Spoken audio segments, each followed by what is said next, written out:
ওই যে কথায় আছে না, চাকরার টুকটাক কামারের এক ঘা, সেই এক ঘাই দিল ভিনিসিয়াস জুনিয়র।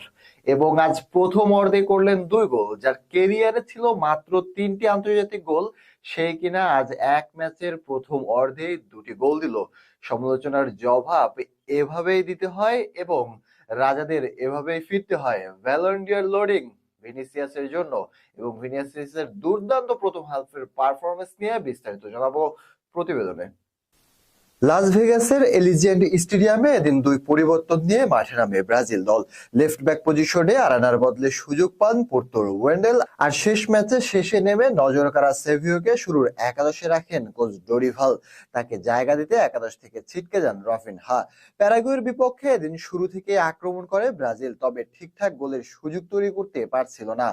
এর মাঝে কর্নারে সুযোগ পেল, মার্কোনেসের হেড চলে যায় মাঠের বাইরে।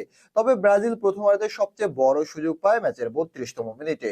ডি বক্সের বাইরে থেকে করা শট প্যারাগুয়ের খেলোয়াড়ের হাতে লাগলে পেনাল্টির বাঁশি বাজান রেফারি। তবে সেখানে বড় সুযোগ হাতছাড়া করেন পাকুয়েতা। তার বাম পায়ের পেনাল্টি চলে যায় জালের উপর দিয়ে। তাতে আবারও সে সংখ্যা উকি দিচ্ছিল ব্রাজিল সমর্থকদের মনে।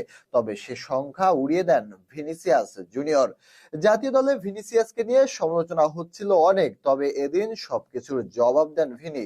শুরু থেকে একের পর এক ড্রিবলিং করে বাম দিকে আতঙ্ক সৃষ্টি করেছিলেন। ম্যাচের 35তম মিনিটে পান আকাঙ্ক্ষিত গোল। এবার তাকে অ্যাসিস্ট করে যেন সাপ মোচন করেন পাকুয়েতা। তার দারুণ এক পাসে ডিবক্সের ভিতরে ফাঁকায় বল পান ভিনি। এরপর গোলরক্ষককে কাটিয়ে বল পাঠিয়ে দেন জালে। তবে এখানেই শেষ হয়নি ব্রাজিলের জাদু। এক গোল পাওয়ার পর যেন দেখা যায় ব্রাজিলের আসল রূপ। মিনিট 3 পর আবারও লিড ব্রাজিলের। 35তম মিনিটে রদ্রিগোর শট প্যারাগুয়ের গোলরক্ষক ফিরিয়ে দিলেও বল ক্লিয়ার করতে ব্যর্থ হন প্যারাগুয়ের খেলোয়াড়রা। আর সেখান থেকে বল পেয়ে বল জালে জড়ান সেভিও। প্রথমার্ধে প্যারাগুয়ের জালে শেষ পেরেক দেন ভিনিসিয়াস জুনিয়র।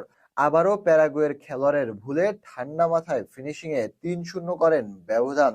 আর তাতে প্রথমার্ধেই অনেকটা জয় নিশ্চিত করে ব্রাজিল দল।